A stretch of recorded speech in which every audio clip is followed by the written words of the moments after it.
Putting my last bet in. All right, here are my bets, Manny. I bet 500K on France to win. Oh, I don't think you've got 500K to bet. I didn't have the last amount of money. I'm gonna wait till they cut me off. Okay, 500K and plus maybe a limb. Okay, I'm putting a limb on the line. I'm putting my left calf on the line. No, I don't want that. I'm gonna be a fucking pirate for the rest of my life if they lose. I want your thumb. You want my thumb? Yeah. Which one? They're both kind of broken. Whichever one opens up doors, whichever one opens up password. Oh, you want my right thumb? Can I save my right thumb, my most valuable thumb, for the finals at least? Can I save that one for the finals? Let me have something, Manny. Let me have something. Have pity on the man. Gambled everything. My right thumb is our last valuable asset. I lost it all.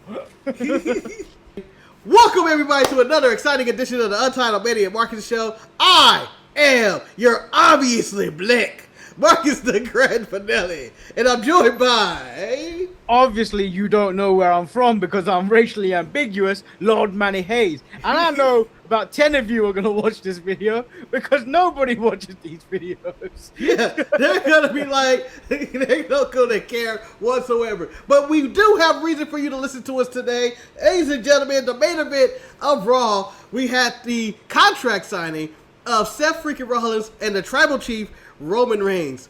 And this one, all the tea was spilt. All the drama from all the years of the Shield were brought up to this very moment. And Roman decided to throw hot fire and continue to call Seth a number 2. Seth signs contract, walks away, and Roman's like, you just gonna walk away? You say you ain't got nothing to say? You just gonna walk away? He's gonna do business? He's gonna do business? And then Roman continues with every insult in Seth's career, talking about, you know why you gonna be a number 2 always? You need a Money in the Bank to win your championships.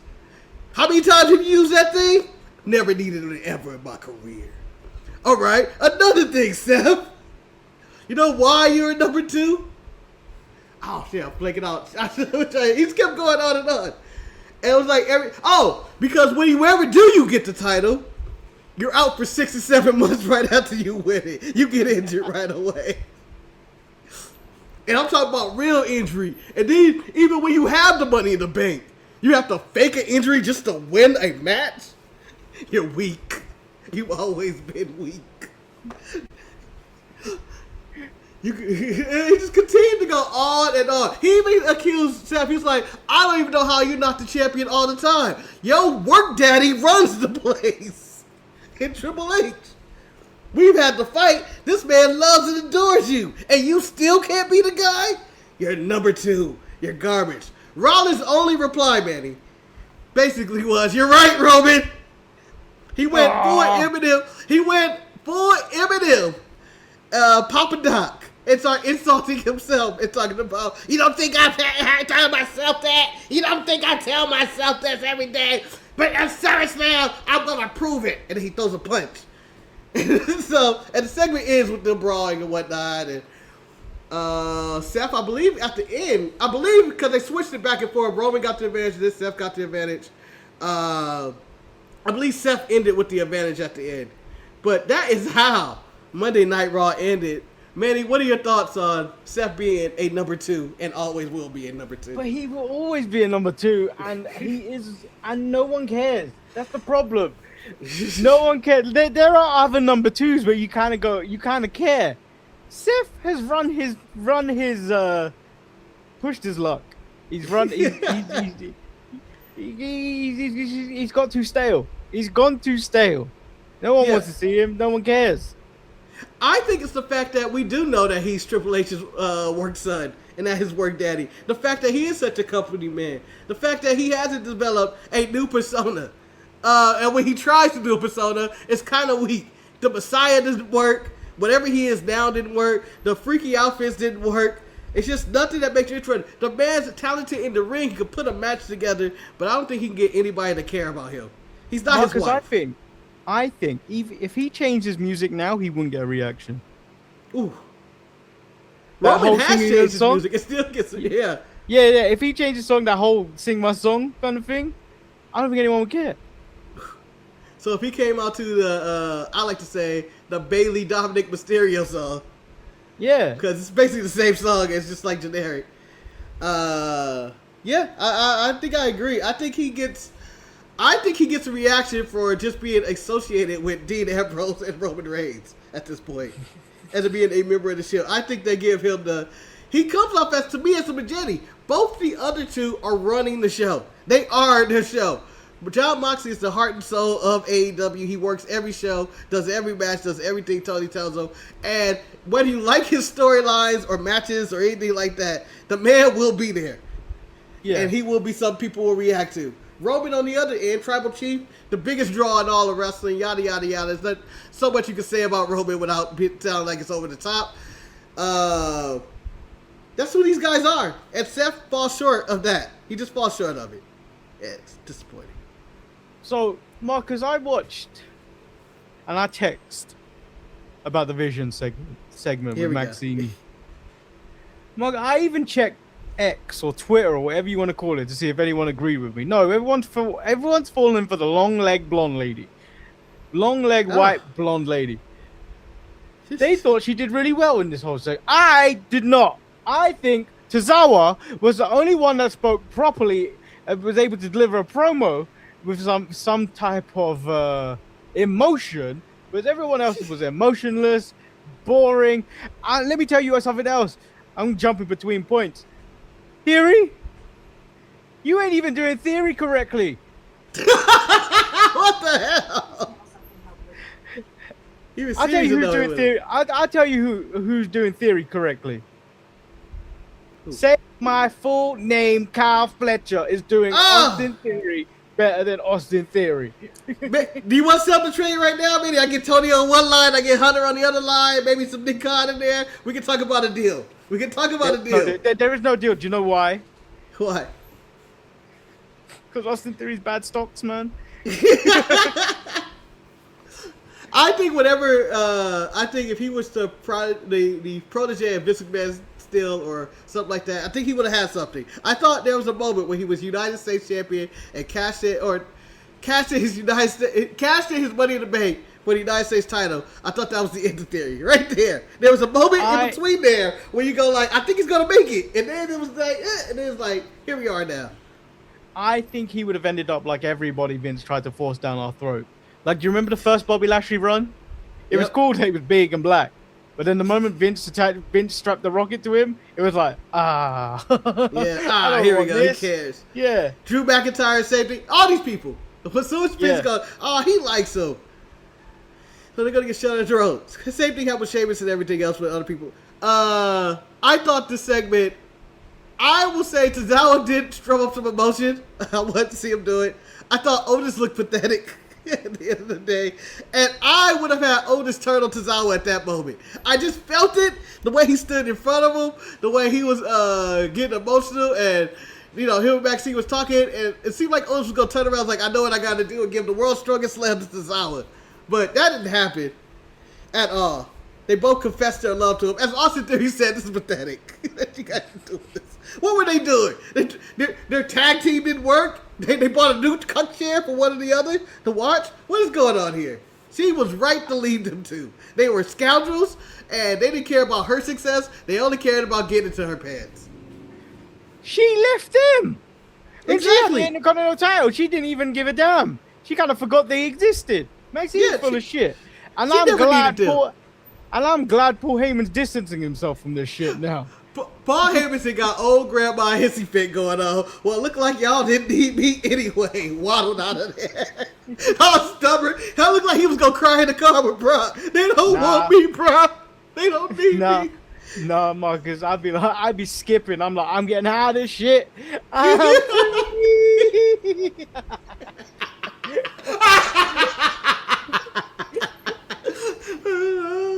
Like everyone in that group is in the sinking ship.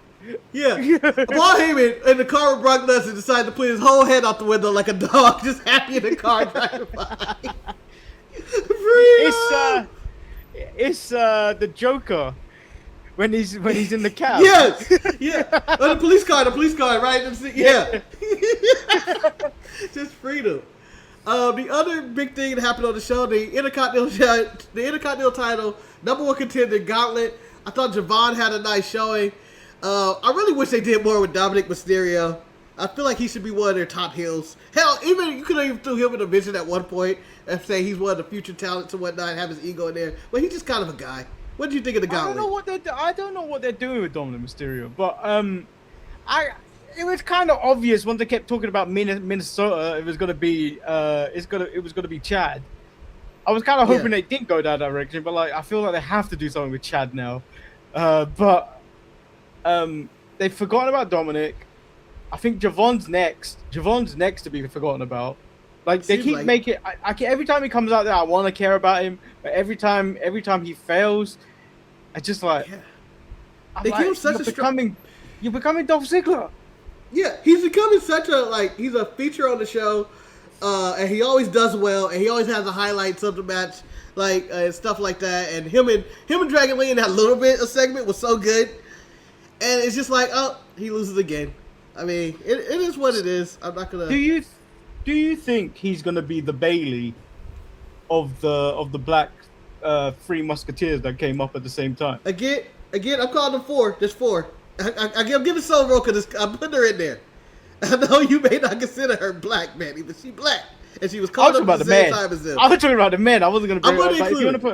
If you're gonna include it, but I feel like Javon could very easily become the Bailey in this situation where selfless, great at what they do, but they ain't gonna get the recognition. I feel like Trick's mouth is going to be able to keep him in the game, and his association with Lil Yachty, who's up for Manager of Slammy of the Year, apparently. Because I didn't realize Lil Yachty was in the business. Until, WrestleMania season, I guess he decided. Oba is clearly the Hulk Hogan or whatever you want to call it, the Charlotte. No, he's Charlotte. Yeah, I couldn't think of. I was like Charlotte. Yeah, Trick is Mercedes. I think Javon is Bailey, and then Sol Ruka is Becky. Becky, but before the man. Yeah, when she trapped. So yeah, I can see that as well. But extremely talented, just a waste. But we can go all the way back to the beginning of Monday Night Raw to start the show. Why am I blanking on the start of the show? Something happened. It was a talking segment of some kind.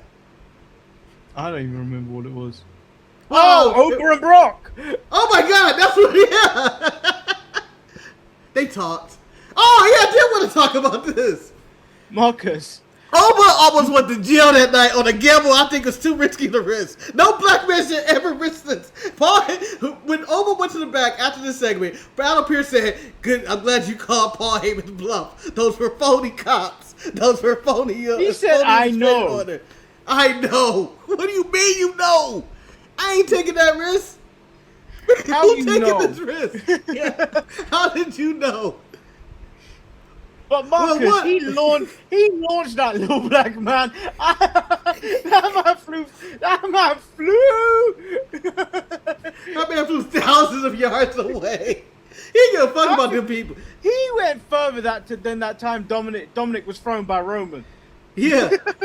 Where just cut away. Dominic's never been the same since. And they wonder why he cheats. The man was powerbombed to the outside of the ring. It came back the next week. I thought it was a fine segment. Is it really going to sell SummerSlam even more than what it already was? I think the people who are already sold on the Oba and Brock match are sold already. So they're disappointed in ticket sales as well. WWE. And then the last big story that happened on the show was the vignette for Enzo and Cass. Allegedly. Speculation. Oh, I didn't see it. Okay. I might not have been paying attention. Yeah, so it felt like a commercial. And you get silhouettes of both men. And you get the soft signs and people going on. And then it just says 8-3. They're going to make their debut or return. It doesn't say who it is. It's mysterious, but if we know silhouettes. That's clearly Enzo. That's clearly Cass. We know silhouettes. Yeah. That was a clear statement. And I look forward to their return. I think they deserve a second chance. At one point, they were so super over and only derailed by their own actions, I believe, in the back. Enzo's actions. No, Cass also had problems as well. Oh yeah, but he was a drunk back Yeah. then. Yeah, so they all have problems. They're grown up. They're more mature. And, you know, it's Triple H doing a second run with some guys. He's done this a few times with some people in his regime or running WWE and bringing people back. And most of the time, they release up within a year. Let's see what happens with Big Cass and Izzo. On a side note, update on Keith Lee wellness check. It's a lie. Divorce with Meechin. She put it out there in the socials and replied to the comments, and I need to hear Keith Lee's into this. What is going on with these people? Well, Marcus, we should have saw the signs. Meechin has been looking good. Like she dropped some weight for the last year. She's been looking good for the whole year. It's been the outfit change. She's been... Yeah. She's warned herself being known as a baddie. So I think that, I guess I'm happy for them. Again, also people, go out there and check out Vice Dark Side of the Ring, the TNA story. It's so much on, like, I feel like it's good information. It's nothing that I think I didn't know. But I feel like there's also still meat left on the bone. But it's also because you don't get Dixie's side of everything. But you get her playing the game on the sidelines. I'm like, oh, this is awesome. Dixie played. She waited for Jeff Jarrett in that Kurt Angle scandal. And the first person she called was Vince Russo and went on a rant. It's about, how come no one told me this was happening? He's fucking that guy's wife. But everybody knew, Dixie. I'm the last one. And then her taking a phone call over the video game. It was like, Jeff, we're calling about the video game. But no, don't worry, Jeff. Dixie said she'll take care of it. And then Jeff Jarrett said that's when I knew I was out. It's so dramatic. Yeah. The game is back on. So, like the video, subscribe. We out. Peace out. Peace. Peace. If you could have, as the game has started, by the way, I'm sorry, guys. We totally missed the kickoff and all of this. The game has started. But if you could have one celebrity voice, Manny, who would it be? To do what? Just be you. Voice? You are you. You are you. You are Manny. Every day. You have to live with this celebrity's voice every day. So if you're going to go do some fucking spreadsheets and it's late and you're going to yell at somebody, you're yelling at this person. Nah, I think for this particular show, because I think more of mine and yours personalities come out here than it does in our workplace. I would like to have Morgan Freeman's voice and be yelling penis off the top of my head all day, or someone quite like posh like Helen Mirren or Judi Dench. Excuse me, Dame Julie Dench, man. Dame. I just find that hilarious though. If we were doing the show and I was doing it with Morgan Freeman, and all of a sudden he just looks at the camera, straight face, and say, "You can't fuck me anymore." But he'd say it with so much pizzazz. Yeah, it would be so dramatic. You can't fuck me anymore. He will retire. I'm leaving. Well, fuck. I feel like I would have to match that energy if we're doing the show that way. I'm bringing my James Earl Jones. Think of all the nonsense we say on this show. When Morgan Freeman speaks, he's got a certain cadence to his voice. It's not fast. It's a very slow and like it's got.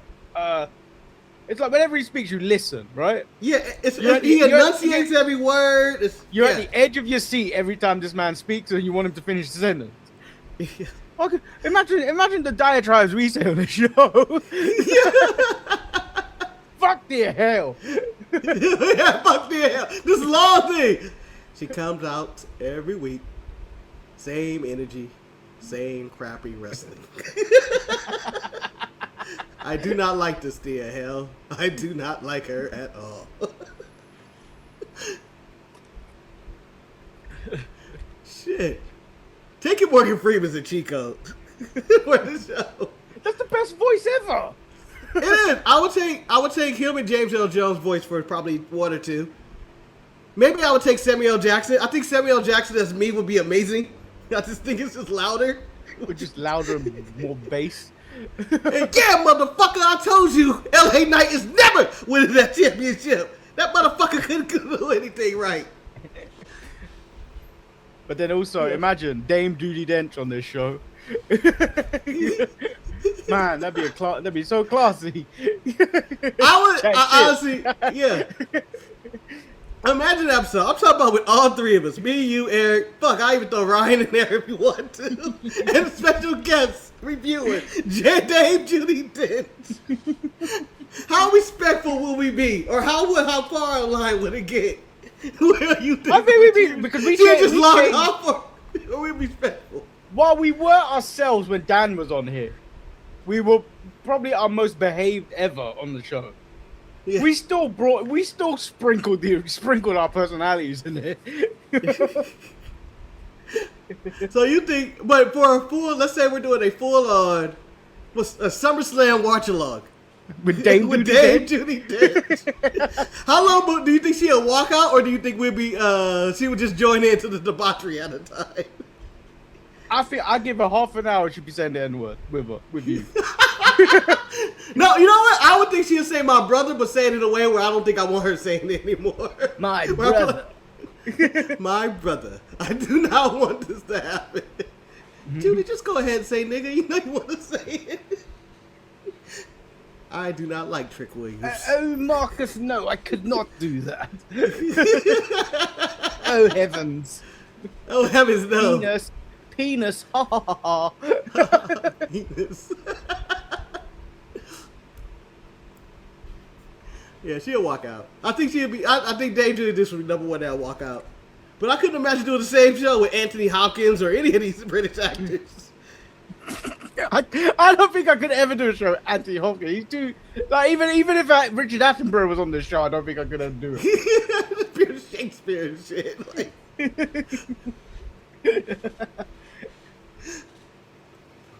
What are you watching? What's your meal, Betty? Oh, I'm eating, KFC pizza with gravy covered on. So, Anthony, what are you doing? I'm eating a nice Chianti with some fava beans.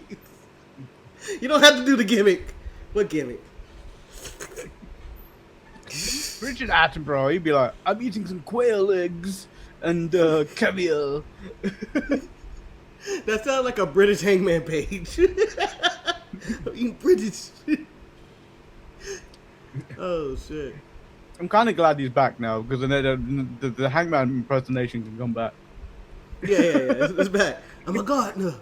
I was looking at my crops, and I was saying, "What's happening here?"